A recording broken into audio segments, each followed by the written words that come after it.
Oh, that sound means it's time for IMNSHOW.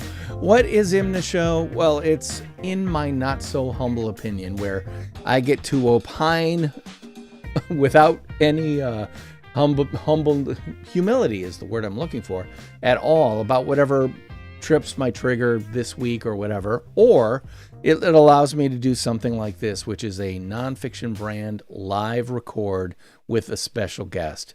Well, that's what I'm doing tonight. And I'd like to introduce her, and I would like to introduce you to her right now. There she is, Robyn Graham, or should I say the Robyn Graham, because your URL on your personal page is therobyngraham.com. It is, but that is only because robyngraham.com was already spoken for. Well, I totally get that, but there's nothing wrong with putting the "the" in front, because that makes sure that it's the definitive article that says you are one of one. And certainly when it comes to trying to build and boost your personal brand, I know you're all about that. But the funny thing is, like a lot of people, you took a little bit of a, let's call it a cat's journey through the field. There's no such thing as a straight line when a cat is crossing a farm field. It's stopping over here for a little bit of this, then it goes over there because it smelled something over there, and then it's over that way, and etc. Your career started out in an interesting way, especially when compared to where it is now. Can you give us a quick walkthrough of where you began your professional career as an adult? Sure. So I grew up in a tiny little town in Illinois, and I wanted nothing more than to get out of there and spread my wings. And so I went to pharmacy school, and I ended up graduating with a doctorate degree and worked in the corporate area for many years. I started as a clinical pharmacist and then transitioned over to medical writing and consulting for pharmaceutical companies and managed care companies once we moved to the Philadelphia area. My company I was working for didn't have a role for me here. So that's what I did. And I did that for many years until we got to the point where my husband was traveling for 50% of the time. We have the same degrees, and he was climbing the corporate ladder, I should say. And so he was traveling a lot, and we had no family here. And I was having to travel as well for conferences, meetings, all of the things, as well as meet deadlines and things that as a freelancer were coming in and somewhat quickly and sometimes unexpectedly. So we looked at each other one day and just said, this is crazy, with 3 kids, 2 of which were playing travel sports, and we were just running and we were like 2 ships passing in the night. And I know a lot of people can relate to that. And it ended up being that our nanny got really, really ill and was not able to keep our daughter, who was 3 at the time. And so my husband said to me, I know you love photography. I see you light up when you have your camera and you're creating. He said, why don't you do something with it? And it had been a passion and a hobby of mine since I was a little girl. And so I did. I started a blog, and it was one of those things where I thought, people are going to think I am out of my mind to do this. And some people did, because it was such a shift from where I was at and the money I was making and everything else. But I needed something where I could be more hands-on with my kids. And if someone was sick, I could be home with them. No questions asked. And so I created this new life for myself and for my family, and became a professional photographer. And very quickly, I had my first client, and she was a personal branding client. 11 years ago, people didn't talk about personal branding the way they do today. And we did website photography, I guess you could say. She was a musician, entertainer. And so she also had a CD. So I did her photography for her, and I fell madly in love with it and thought, this is what I want to do. It combined my strategic thinking with that creative side of me and my ability to take great images. So that's where I began with photography. And then because I wanted to be successful. I took every job that came my way, which was a mistake because I ended up getting kind of burnt out. And so then I niched down to just headshot and branding photography. And that is where I really got into the concept of personal branding. You know, I built my brand, and then from there, I was able to work with my photography clients and help them build their brands. But as time went on, I saw how little people knew about building a personal brand. And the more I studied it and then became certified as a brand strategist, I realized that I could have a deeper impact, a more meaningful impact, if I was actually helping people new to entrepreneurship build their businesses and launch their brands for a strong foundation for success, instead of haphazardly starting this journey and then having to backtrack. And after watching people spend tons of money and wasting a lot of time on DIY online courses and, you know, paying for them, not finishing them, and their business not expanding, I felt like I could help them. And that's what I'm doing now today. I actually retired from photography in November. And after a 10 and a half year, very successful journey there, I am now focusing only on my podcast, my coaching business, and then my book, which will publish March 15th. Well, and by the time this episode airs, we'll definitely be past that March 15th publication date. So why don't you tell us quickly about the book and where people can get it? Because it's got a kind of interesting title. Yes, it does. The title is You, Me, and Anxiety. Take action over anxiety to enjoy being you. And the reason it has that title is because I have suffered with anxiety my entire life. I shouldn't say suffered. I have struggled with anxiety my whole entire life. There have been moments of struggle, but I have been able to survive and thrive. And I want to help other people do the same. Anxiety is something that holds many people back from having the life of their dreams and accomplishing their goals and having the relationships they want to have. And I feel like through the course of my journey and all of the tools and strategies that I've been able to implement, I can help other people. And that's what I'm setting out to do. So the book was written with teen girls in mind. But very quickly, as I was writing, I realized that to really do a service, I needed to have something for parents as well. Being a parent of children that have had anxiety, I know both sides of the coin. And so I felt like for it to have the most impact, I should have something for teen girls, something for parents. So there will be 2 books publishing plus a journal. And as I have the reviews and blurbs for the book coming in at a steady pace right now, I'm discovering that there's something for everyone in the book. No one is writing a review as this is only for teen girls. They're writing this review as this will help everyone. So well, I want to back really up. Excited. I want to back up in your career path because the book and things. Let's talk about that a little bit later. But I want to back up and underline a few things. One, sure.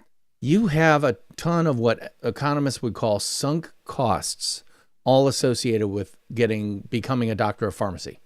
I mean, let's face it, that took years, it took dollars, and it was a whole lot of, I'm guessing, blood, sweat, and tears. Mm-hmm. And you decided, I'm not going to define myself by my sunk costs. I'm instead going to define myself based on who I actually am as an individual. I think it's interesting that you mentioned that your husband was the one to say, you know what, you're not so thrilled about pharmacy as you are about photography. Maybe your soul, I like to call it your soul hustle. Everyone calls it the side hustle. Nah, it's your soul hustle. Your soul hustle is all around the creativity of photography. And even then you became successful at that. You discovered some other passion in the form of branding, not only yourself, but others, and becoming what I understand based on your website is ideally a one-to-one coach, not someone who's got a vast webinar empire of ClickFunnels perfection, but more of a, hey, you want to get this done right? talk to me one-on-one, because that's the way you're going to get the results you actually want. Am I kind of following your path the right way? Does that make sense to you? Yeah, you nailed it. That's exactly right. And I naturally have a gift for strategic thinking, but my mother's an artist. My father was a master woodworker and very creative as well. So I have that creative gene too. And I'm very fortunate that my left side and right side of my brain worked very well together and I'm able to do both. And the reason I work, at least for now, one on one, I mean, maybe someday I'll create a mastermind or group coaching program or something, but I love to see that people just really light up and bloom with confidence. And when we're working one on one, we can really dive into those mindset barriers. And having gone through my own journey and struggles with mindset because of anxiety, I can help them. And it becomes more intimate, but I can save them so much time, energy, and money, and frustration and stress as well when working with them one on one. And it's really awesome to see their ideas transform into a foundation for a place where the sky is the limit for success. I don't want to do what projection, what psychologists would call projection. I don't want to project how I feel on you, but at the same time, I think there's some commonality there in what I would call a healthy skepticism of what a course can do for you. You pay your $500, your $200, whatever it is. You end up taking 1 or 2 or 3 or maybe half the classes. You drop it. You don't do any of the paperwork or the homework and so all you're doing is writing a check for something that you're really not getting the value out of. I completely feel that way. And that's why you go to my website and you'll find I'm not selling anything. I mean, seriously, I'm so lame when it comes to that stuff. But that's because I am like you. I want that one-to-one thing. I want to be able to really truly collaborate with someone. So longtime listeners of this podcast will know that I have this concept that is not, it's not my invention.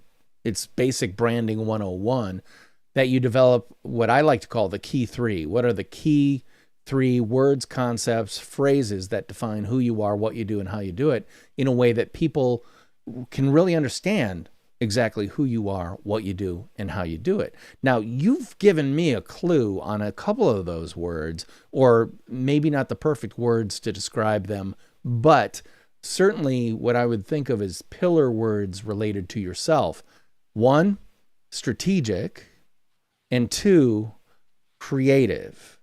Because that's a combination that, what is that? Peanut butter and chocolate, 2 great tastes that go great together, but rarely do, because creatives are rarely strategic, and strategic people are maybe creative when it comes to strategy, but they aren't necessarily creative when it comes to the way they describe themselves or package themselves for public consumption, if you will.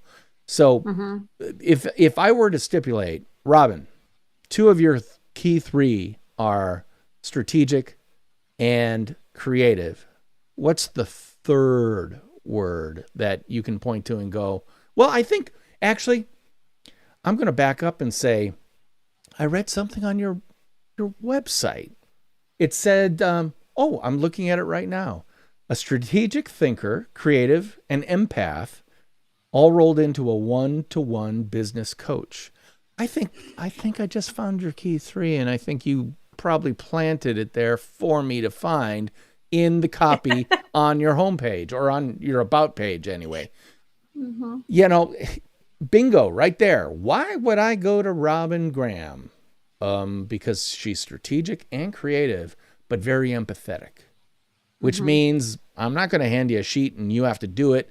I'm going to help you with that. I'm going to understand why you are having problems getting it done. I'm going to encourage you in ways that actually get you the results you're after.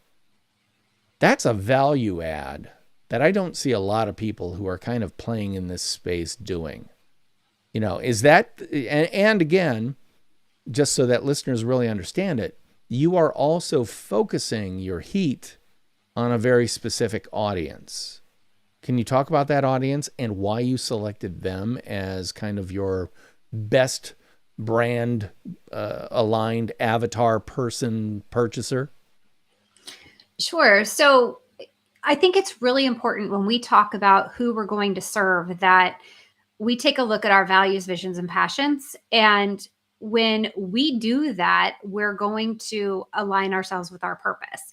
And I feel like every single step of our journey, so we're talking about me, so my journey has led me to where I am today and given me the skills and the wisdom, everything that I need to serve a certain population. And those are women, and nothing against men, but to date, those are who I've connected with the most.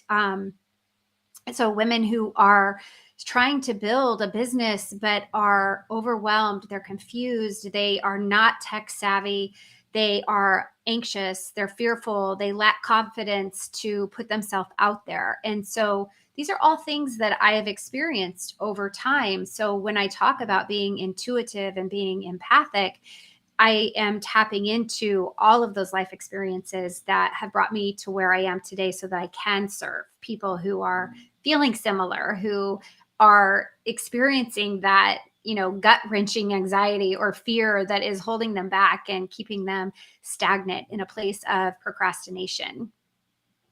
Yeah, well, and frankly, I think that's a perfect example of a coach making it clear that I am here to coach someone who shares a great deal in common with me rather than someone who wants to be like me. There's a big difference because there are a lot of people out there who want to go to whoever the flavor of the week is and be like them. And that is always a mistake, especially if you want to create a truly authentic, I dare I say, use that word, an authentic personal brand, one that is specifically true to you. I like to call it completely true and completely you. You can't do that by trying to be a poor imitation of someone else. You need to become the best example of you, one of one, not one of many. And because that's what branding is about. It's about differentiating yourself from the rest of the brown cows out there and also demonstrating who you are in a way that, one, you never get sick of, that you're totally passionate about, and that people will look at what you're trying to tell them and demonstrate to them and go, yep, I can see how that is exactly you. And, obviously, I think it's a really smart idea to select that group of people to specifically serve or to focus on. If I were a guy who stumbled across your website, do you have any problem with taking on men as potential clients or coach, No. people? Not at all. I mean, I think the reality is there's no limitations on who I can serve. I have I have actually worked with men and helped them build their brand. So I know that I can do it. That I think that the reason that I have selected to focus more on women is simply because women so oftentimes are the ones who lack confidence to or lack the knowledge or lack the willingness to put themselves out there. I think men more often will, and I don't mean to stereotype here, but I think more often men will just kind of grab the bull by the horns and go after whatever it is that they're dreaming of doing or creating. Whereas women will sit back and they'll just wait for the perfect moment. And there is no perfect moment. And so I think that's why I have focused more on women, is just because I am a woman and I can relate so well with what they're thinking and going through. But to say that I would not work with a man, it would be a false statement. I would be more than happy as long as I can help him achieve what is on his heart, what he believes his purpose is, and help him move forward to create that solid foundation. Yeah, and I think that's key for people to understand is that when you're looking for someone like Robyn to be a coach, it's more important that there's a simpatico relationship and an understanding, and even things like values, shared values. Like one of the things I love to say about a personal brand is that a personal brand is a combination of your value to other people in terms of your services and et cetera, but also your values, because it's that combination that truly defines who you are. For example, one of the questions I will always ask people is, what completely legal thing is there to do in your business sector that you will not do? And people kind of scratch their heads. So I always give them the example of, well, when I was an advertising copywriter, I would never work on tobacco or firearms for personal reasons. They're absolutely legal to do those things, but I won't do that. And so I explain to people that I love to ask that question, because what you don't do, won't do, is as important to understand as what you do. Because in a lot of cases, it actually defines who you are better than what you do. Because what you stand for is so key to creating that personal brand that people can not only buy, but absolutely believe. 100%. It really becomes not only your value proposition, but every single decision that you make. What are you not willing to waver on? And I think it's really important to know what those things are. And if you're not aligned with your values, you use the word authentic, and I know everybody is like so over authentic, but I like to say genuine. You said true, and you can't be your genuine self if you are wavering on your values, because whether you are representing something that is not aligned with your values, or you are working with clients who are not aligned with your values, you're not going to feel good. You're not going to feel fulfilled. You're going to feel like you're questioning yourself or doubting yourself, and you're not going to have the right energy to put into that person that you're working with. Yeah, exactly. And that's when you meet people. And by the way, if you're looking for a personal coach, you got to do a little bit of meet and greet in terms of the 15-minute free consultation or 30-minute, whatever it is, if they offer that.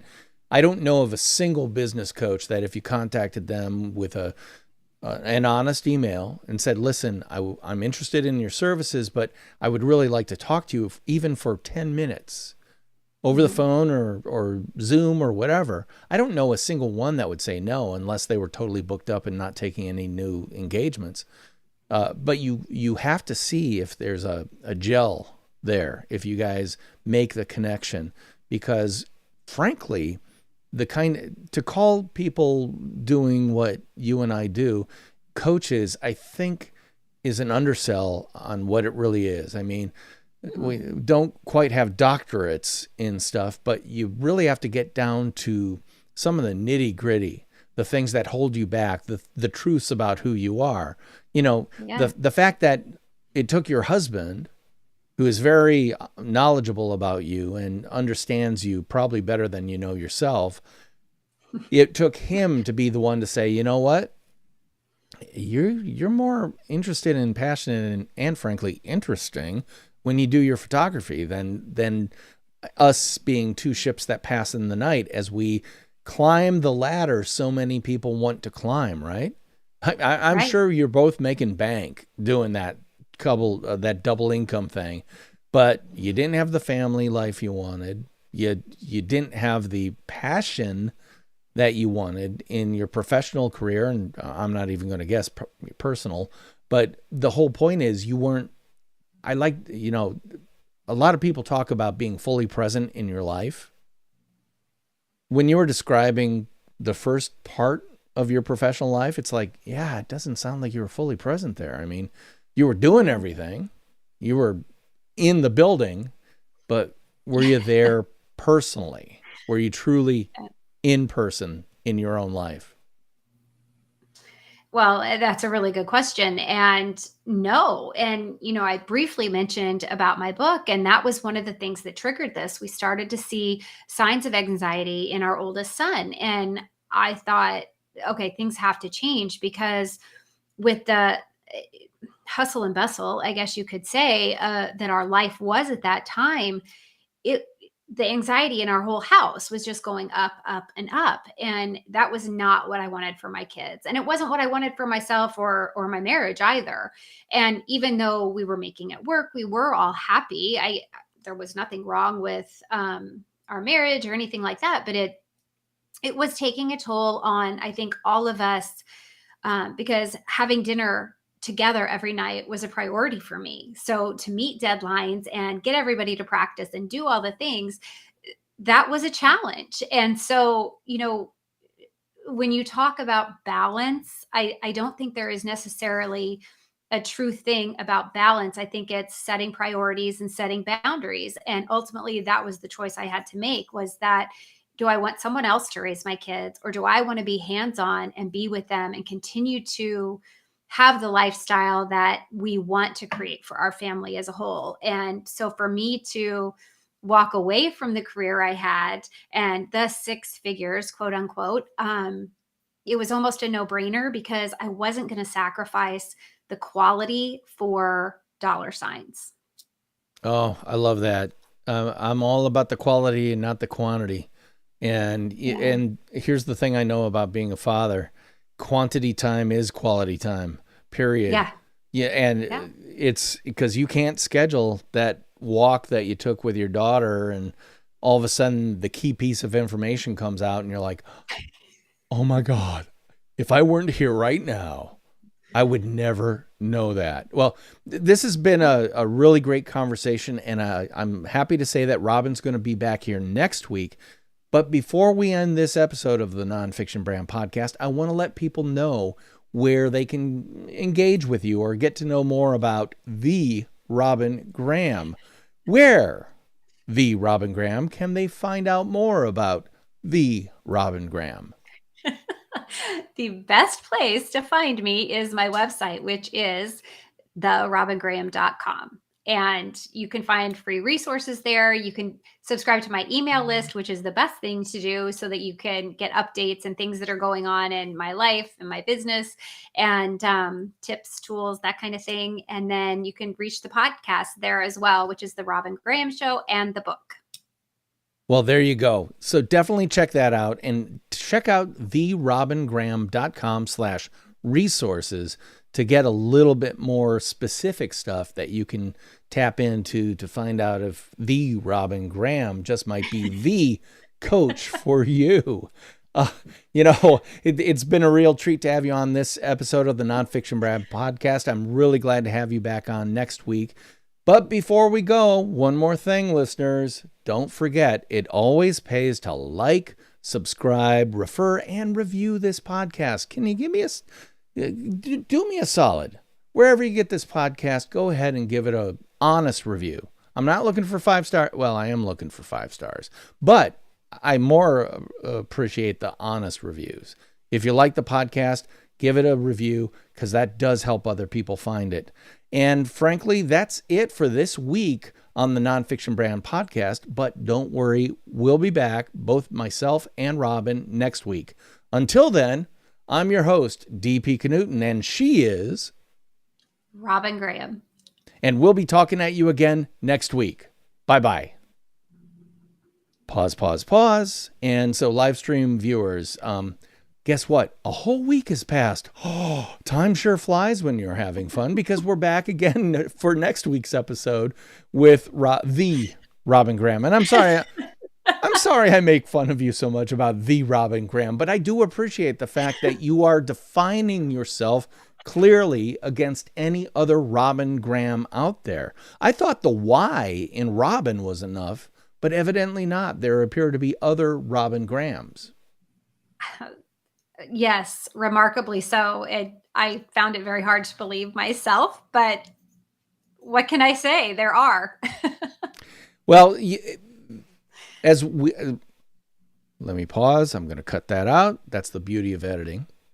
Last week we talked about the fact that one of the key things of branding is differentiation. Mm-hmm. If there are more than one Robyn Graham in the world, you certainly have to differentiate yourselves from them. And you have to do it in multiple places if you're active on social media. Are you active on, well, let me ask you this question this way. What social media channels are you active on? And what are your handles for those channels? Well, I'm going to make it very easy for you because I am the Robyn Graham everywhere. And that includes Instagram, LinkedIn, Twitter, Pinterest. What am I missing? Facebook.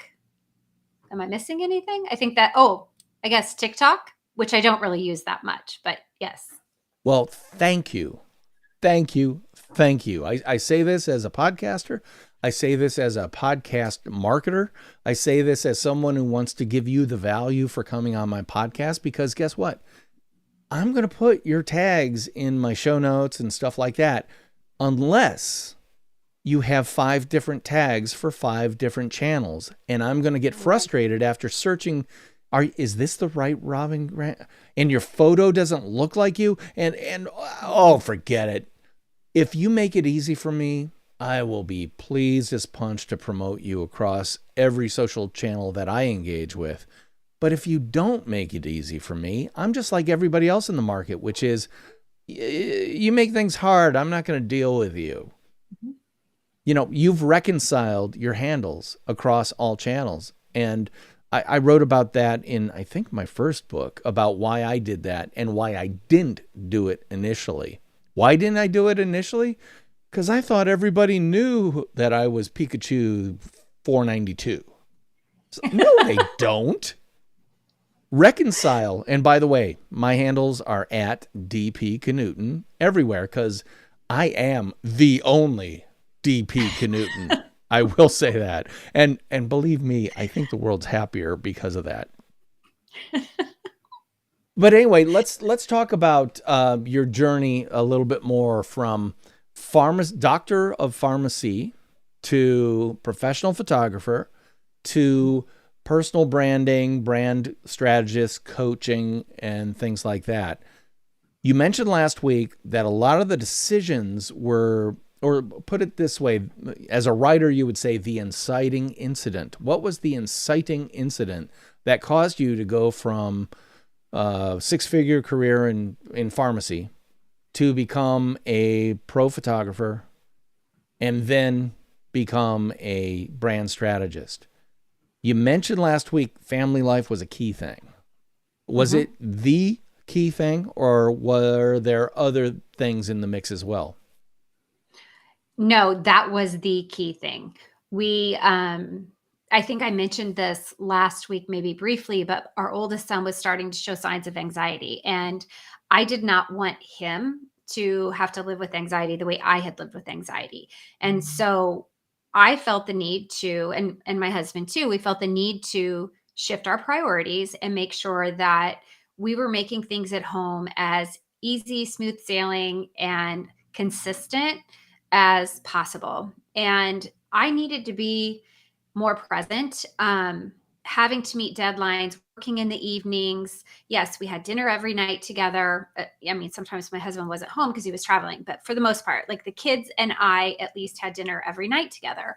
But when I'm rushing to get them to practice and then having to come home and work, bedtime was rushed, or either bedtime was rushed or I was staying up late to get everything done or meet the deadlines I needed to meet. And then I was lacking sleep, which means when mom's tired, then mom's not happy. She's cranky and irritable. And so that was not a good scene. And so to make it so that our family life was what I felt like it should be, I wanted to. I was eager to take that step back. And honestly, with the work that I was doing as a medical writer, there were so many regulatory and legal challenges that were starting to come up in the pharmaceutical industry that the ability to be creative with writing was stripped away. And because, as I said last week, I'm a strategic thinker, but I'm also very creative.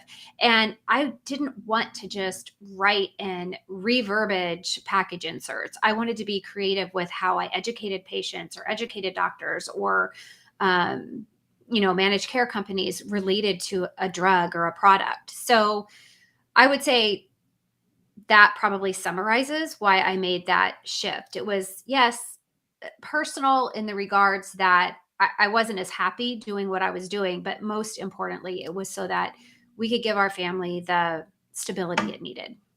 Yeah, you know what? I love that you mention it that way because it really illustrates another concept that I think people need to understand, especially when creating that truly authentic, genuine, true personal brand that you should be wanting to create. And that is knowing what your yardstick is. How do you measure success and love and passion and the quality of your life? You know, a lot of people, especially unfortunately younger people, are all about the ducats. They're all about the Benjamins. You know, they want the money. They want the fat stacks of cash on the Lamborghini and all that stuff. And then I don't know, as you get older, you start to realize, you know what? Yes, you have to have a certain amount of money to be happy in this life. There's no doubt about that. But recent psychological studies or sociological studies, I can't remember who did it, but it basically came out that what's the optimum amount of money a person can make in their life to achieve max happiness? That number is somewhere between $70,000 and $80,000. Anything above that, and you're trying to catch up to the people who are a little bit ahead of you. Anything below that, and you're living on subsistence almost. But if you're making that $70,000 to $80,000, you're not getting a new car every year. You're not getting a new car every 2 years. You might be driving the same car like I am for 10 years because my yardstick is not my car. I don't define myself by the quality or style of my car, as everyone in my neighborhood will actually agree with. But you know what I mean? But that's not my yardstick because my yardstick is much more like yours, which was I want to be present for my children. I want to really create a family that, frankly, I didn't have. And I wanted any challenges of the past where in the family I grew up with to end with me. Yep. Now, I'm sure you just talk to my daughters and they will tell you I have ruined them, you know, in so many different ways. I'm sure because that's called parenting. But but I will say that everything about my life has been exactly aligned with not only my life, but my wife's life, our life. And, you know, I'm not going to say it's all unicorns and butterflies, but I will say that we are in agreement that this is the way we want to live our life. And now our daughters are going to college. One's already out of college, which blows my flipping mind. Where did that time go? And the answer is it always goes super fast. But boy, my yardstick said, take advantage of the time you have with them now because you'll never forget it and they won't either. And here's the thing. I read Harry Potter to each of them. They think I read every page of every book to them. I don't think I did. Doesn't matter. In their minds, I did all the voices and I did all the excitement and I made scary parts scary and I made funny parts funny. And I'm going to hope that again, they're all daughters. And I hope sometime, because this is my yardstick too, I hope if they are blessed with children, that in the back of their minds, they're going, I can't wait till my dad reads my kids Harry Potter because I'm going to sit in the hallway while he does it. And I'm going to, with my mom, and we're going to drink wine while he reads to my kids. I hope, I pray, that is my yardstick right there. And that's the stuff I align my personal brand around as well. Because if I came off like a hard charging sales guy, that would be absolutely misaligned with who I actually am. Yeah. And I think, you know, DP, you said so many things there that resonate with me as well, that I don't care what someone else has. Like, it doesn't matter to me. I just need enough that we can all be happy. I can provide for my kids. We can put them through college. We have been abundantly blessed, and I'm grateful for that. But to be able to adhere to my values like you've done was so important to me. Like to be able to read to my kids every single night for as long as they would let me do that was invaluable. Like I would not trade that for the world.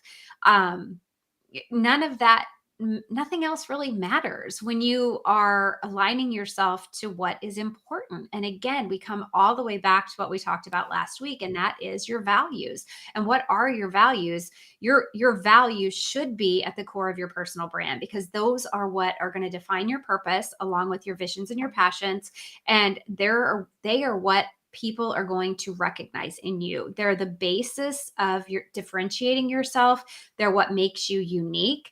Hundreds of people are out there doing what you do. I mean, look at us. We're both in the personal branding space, but we both work with people in different ways on different levels. We have unique properties and things that we stand for in the way, in our what, our why, our who, our where, our how, that are different. So those people that we're meant to serve are going to be attracted to us, and vice versa. They're going to align, your clients are going to align with you and your values and how you work with them, and the same for me. So to really narrow down, and I would say any younger parents out there, definitely prioritize that time with your kids because it's fleeting. I have my oldest is a senior in college now. I have a sophomore in college, and then my daughter, who's at the tail end, is only in 8th grade. So I still have all those teen years to go, but it's fleeting. And I think that when you have priorities like family, that comes through and people can see that in you. And I say on my website, you know, I don't promise 6 figures, but what I do promise is that when you build a strong foundation and a personal brand and you have a positive mindset, the sky is the limit. And that sky, that limit is totally dependent on you as a person and what you want. Not everybody wants to make 6 figures. Not everybody needs to make 6 figures. Or now we're seeing, 7 and 8 figures is what people are talking about. And it's like, when is it going to be enough? And when are priorities going to shift so that people are not living for the dollar signs, but living in a way that is truly aligned with who they are, what their values are, and what their purpose is, what they're being called to do. Well, I love what you're saying, and I'm not the only one who loves it, because I will say that one of my friends down under in Sydney, Australia, Alex Austin, is watching. Thank you, Alex, for actually chiming in, and says it's a really interesting convo. Thanks, Robyn and DP. I truly do appreciate that because, when you're doing a podcast, half the time you think you're talking to nobody. And more than half the time you're probably right.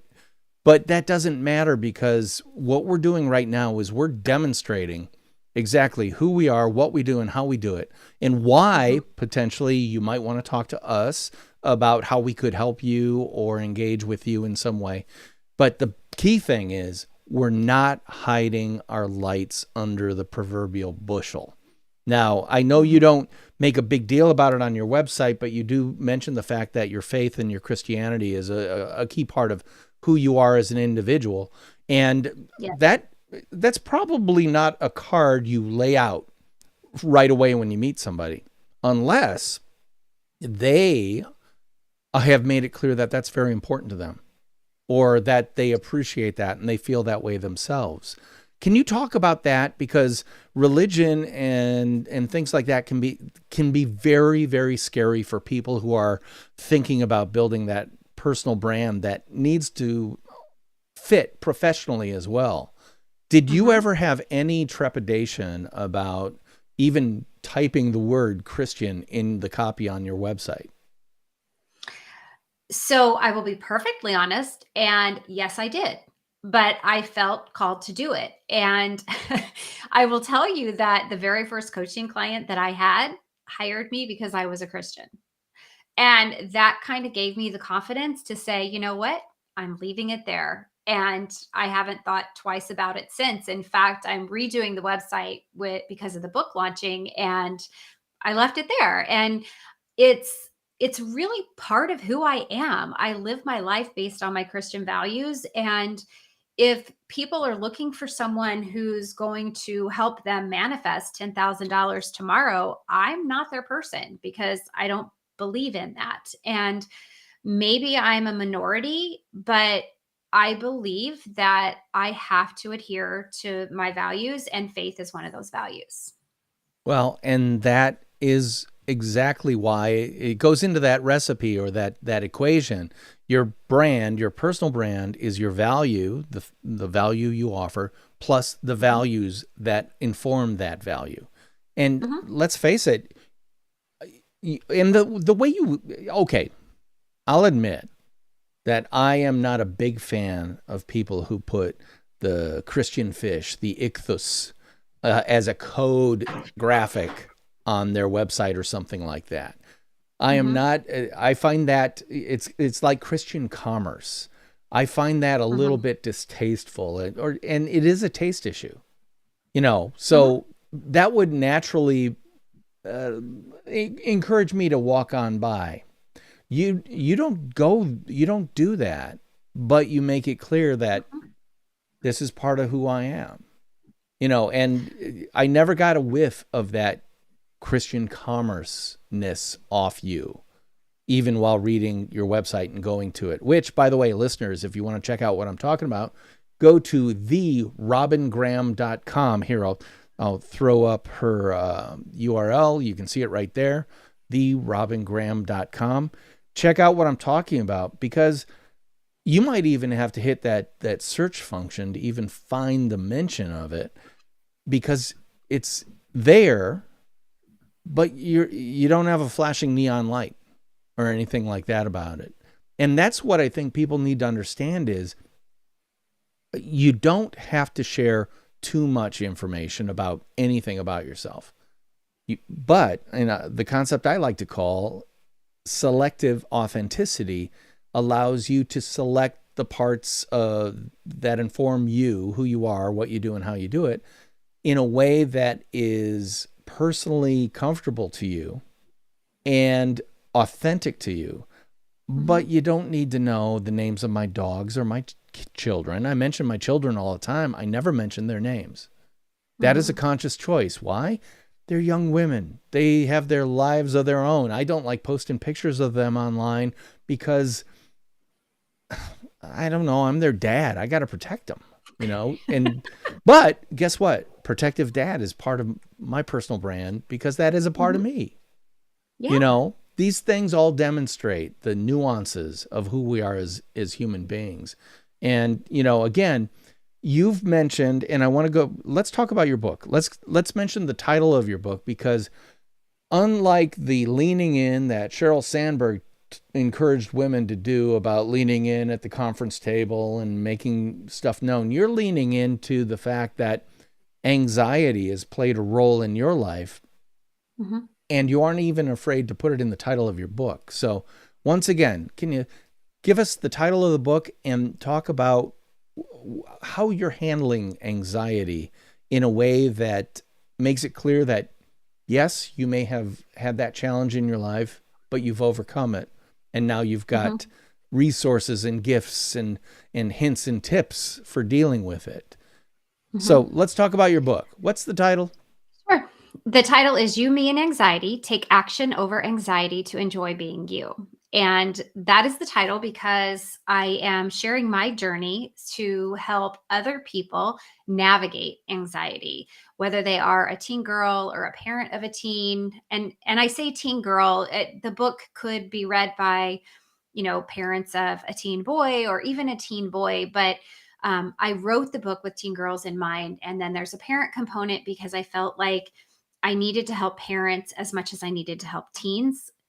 Dealing with anxiety and navigating life with anxiety is a team effort. It cannot be done alone, whether that is alone without a therapist, alone without a parent, whatever, but we need a team to support us. We need other humans there to support us and understand what we're going through. And so the book is written with teens in mind to help them navigate this big bad world while living with anxiety. And then to help them understand that they are not alone and to destigmatize mental health, because so many times, or mental illness, I should say, such as anxiety or depression, because what so often happens is people that have anxiety are judged. They may have some quirks, they may be insecure, they may seem to be shy, but really that anxiety is what's holding them back. And sometimes they have anger issues with it. Sometimes they have physical symptoms that can't be defined. They go to the doctor, people can't identify what they have, no matter what tests they've done. And sometimes parents look at their child and think, oh my gosh, like what's wrong with them? I can't help them. Is this ever going to get better? And they don't understand what's happening. So if I can shed a little bit of light on that to help people understand that there is hope, you can thrive after surviving life with anxiety. Some of those tools that I've used are cognitive behavioral therapy. And I took that a step farther, and I have what I refer to as my 5 C's journaling method. And those are catch those anxious, negative thoughts, challenge them. Are they rational?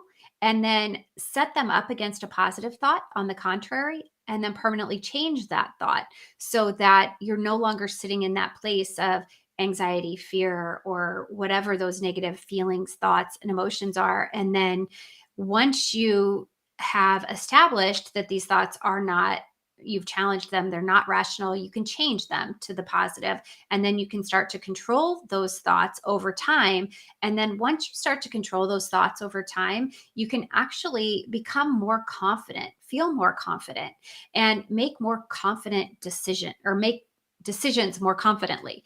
And so those are the 5 C's. And I talk a lot about them in the book. And then the 2 books will actually have a journal to accompany them so that people can take action immediately and work on the anxiety and work on navigating it in a way that not only helps them, but helps the people around them as well.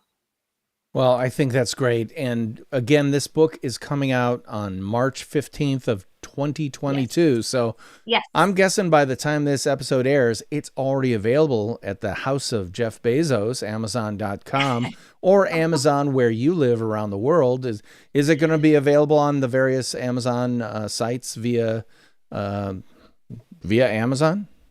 Yes, absolutely. It will be. And it should also be available. I'm not sure of timelines, but we're hoping to get it in a lot of indie bookshops as well. Well, definitely check that out again. And one more time, the title of that book is You, Me, and Anxiety: Take Action Over Anxiety to Enjoy Being You, by the Robyn Graham. So once again, if you need to know what her website is, it's the Robyn Graham, not a Robyn Graham, but the Robyn Graham, because she is the one, the only. And I think if you've paid attention to this conversation and last week's episode as well, you found a new resource and potentially a new friend to help you on your journey. Because again, it's about getting out there and stepping out of the shadows and into your own personal brand spotlight that you've earned your entire life by being exactly who you are, what you do, and how you do it. Violent agreement is a wonderful thing when I have a guest on like Robyn Graham. So I want to thank you again for being on the Nonfiction Brand podcast. We already know therobyngraham.com is the place to go, but are you active on any social channels that people might want to follow you on? I sure am. I'm on all of them, I guess, basically as the Robyn Graham. So you can find me. I'm on Instagram the most. Then I'm also on Facebook, Twitter, not so much, but I definitely have an account there. And then Pinterest and LinkedIn as well. Yeah, the Robyn Graham. Just look for that @ the Robyn Graham, and you'll find her. Well, Robyn, it's been such a treat to have you on the Nonfiction Brand podcast. I really do appreciate it. And I also appreciate all the listeners and viewers of the live stream who might be paying attention to this show. Can you guys do me a solid and like, subscribe, refer, and review this podcast or live stream wherever you watch it? Because that really does help other people find it. That basically wraps things up for the Nonfiction Brand podcast. I am, of course, your host, DP Knudten, and she is Robyn Graham. And I'll be talking at you guys again next week. Bye-bye. Pause. Okay, live stream. I'm obviously going to edit the audio, so don't worry about that. But live streamers who are paying attention, thank you so much for watching this edition of IMNSHOW, where I've been able to record a podcast episode of the Nonfiction Brand podcast with the Robyn Graham. And it's been a lot of fun, and I really have enjoyed this. So that's it for today. I'll be seeing you guys the next time I live stream with probably another guest for the Nonfiction Brand podcast. Until then, I'll talk to you later.